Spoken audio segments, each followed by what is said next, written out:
ಇವೆಲ್ಲ ಬೆಳವಣಿಗೆಗಳ ಮಧ್ಯದಲ್ಲಿ ಒಂದು ಕುತೂಹಲದ ಪ್ರಶ್ನೆ ಹಾಗೆ ಉಳ್ಕೊಳ್ಳುತ್ತೆ. ಎಐಸಿಸಿ ಅಧ್ಯಕ್ಷ ಮಲ್ಲಿಕಾರ್ಜುನ ಖರ್ಗೆ ಅವರು 4 ದಿನದಿಂದ ಬೆಂಗಳೂರಲ್ಲೇ ಇದ್ದಾರೆ.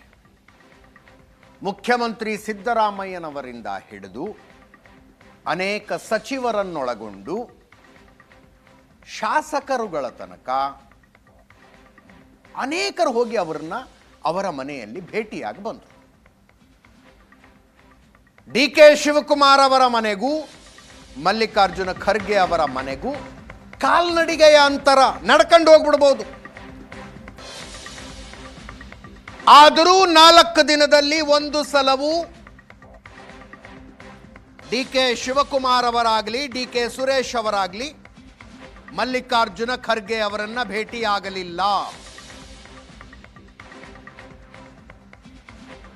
ಯಾಕೆ?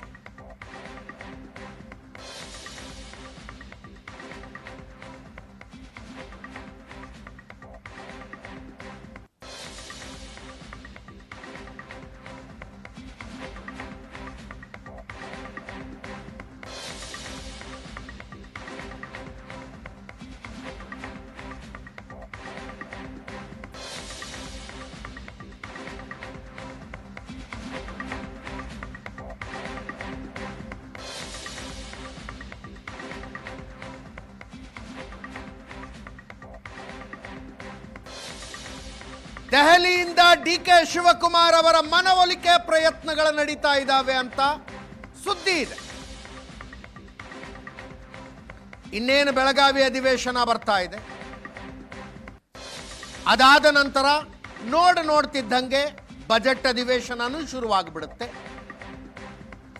ಸಿದ್ದರಾಮಯ್ಯನವರು ಬಜೆಟ್ ಮಂಡನೆ ಮಾಡಲಿ, ಅಲ್ಲಿ ತನಕ ಸುಮ್ಮನಿರಿ, ಮುಂದಿನ ಯೋಚನೆ ಆಮೇಲೆ ಮಾಡೋಣ ಅಂತಾರಂತ. ಮನವೊಲಿಸುವ ಪ್ರಯತ್ನ, ಅದಕ್ಕೆ ಈಲ್ಡ್ ಆಗಬಾರದು ಅಂತೇನಾದರೂ ಡಿ.ಕೆ. ಶಿವಕುಮಾರ್ ಅವರು ಮಲ್ಲಿಕಾರ್ಜುನ ಖರ್ಗೆ ಅವರ ಭೇಟಿಗೆ ಹೋಗಲಿಲ್ವಾ? ನಮ್ಮ ಪೊಲಿಟಿಕಲ್ ಬ್ಯೂರೋ ಚೀಫ್ ಆನಂದ ಬೈದನಮನೆ ನೇರ ಸಂಪರ್ಕದಲ್ಲಿದ್ದಾರೆ. ಆನಂದ, 4 ದಿವಸ ಆದರೂ ಅಲ್ಲೇ ನಡ್ಕೊಂಡು ಹೋಗಬಹುದಾದ ದೂರದಲ್ಲಿರುವಷ್ಟು ಹತ್ತಿರದಲ್ಲಿರುವಂಥ ಮಲ್ಲಿಕಾರ್ಜುನ ಖರ್ಗೆ ಅವ್ರನ್ನ ಮೀಟ್ ಮಾಡಲಿಲ್ಲ. ಏನಂತ ಅರ್ಥ ಮಾಡ್ಕೋಬೇಕಿದ್ನ? ಯಾರ್ಯಾರೋ ಹೋದ್ರು, ಎಲ್ಲರೂ ಹೋದ್ರು.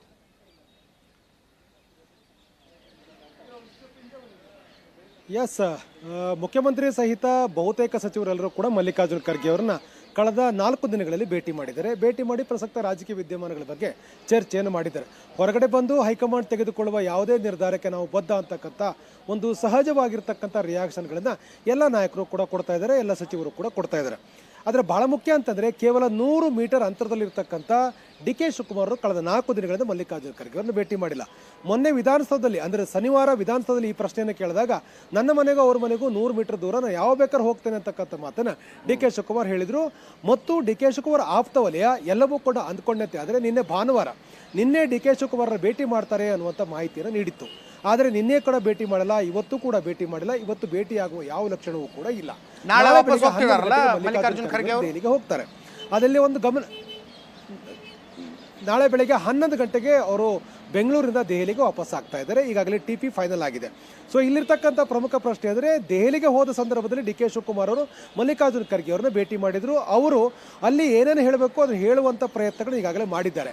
ಮತ್ತು ಪುನಃ ಈಗ ಬೆಂಗಳೂರಿಗೆ ಬಂದಿರತಕ್ಕ ಸಂದರ್ಭದಲ್ಲಿ ಭೇಟಿ ಮಾಡುವ ಅಗತ್ಯ ಇಲ್ಲ ಅಂತಕ್ಕಂಥದ್ದು ಅವರಿಗೆ ಎಲ್ಲ ಒಂದು ಕಡೆ ಅನಿಸಿರಬೇಕು. ಆ ಕಾರಣಕ್ಕೆ ಭೇಟಿ ಇಲ್ಲ. ಯಾಕೆಂತಂದರೆ ಆ ಒಂದು ಭೇಟಿ ಮಾಡಿದ್ದೆ ಆದರೆ ಅಲ್ಲಿ ನಡೆಯುವಂಥ ಚರ್ಚೆಯ ಸಂದರ್ಭದಲ್ಲಿ ಕೆಲವೊಂದಷ್ಟು ವಿಚಾರಗಳ ಪ್ರಸ್ತಾಪ ಆದರೂ ಕೂಡ ಅಂತಿಮವಾಗಿ ಯಾವುದೇ ರಿಸಲ್ಟ್ ಕೊಡಲಿಕ್ಕೆ ಸಾಧ್ಯ ಇಲ್ಲ.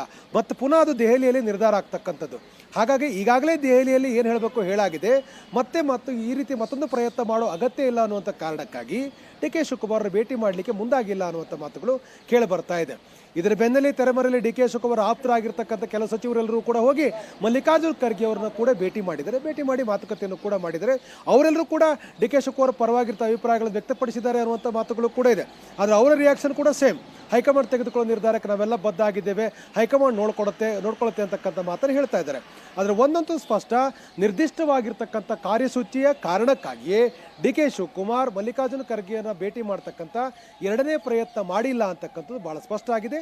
ದೆಹಲಿಯಲ್ಲಿ ಸಭೆ ನಡೆದಾಗ ಮತ್ತೆ ಖರ್ಗೆ ಅವರ ಮುಂದೆ ಅವರು ತಮ್ಮ ಅಭಿಪ್ರಾಯಗಳನ್ನು ವ್ಯಕ್ತಪಡಿಸ್ತಾರೆ ಅಂತಕ್ಕಂಥ ಮಾಹಿತಿಗಳು ಈಗ ಸಿಗ್ತಾ ಇರುವಂಥದ್ದು. Ajit. Yes. Thank you so much Anand, ನಿಮ್ಮ ಎಲ್ಲ ಮಾಹಿತಿ. ಇದರೊಂದಿಗೆ ಇವತ್ತಿನ ಪಾರ್ಟಿ ರೌಂಡ್ಸ್ ಮುಗಿಸ್ತಾ ಇದ್ದೀನಿ. ನೇರ ದಿಟ್ಟ ನಿರಂತರ ಸುದ್ದಿಗಾಗಿ ನೋಡ್ತಾ ಇರಿ ಏಷ್ಯಾನೆಟ್ ಸುವರ್ಣ ನ್ಯೂಸ್.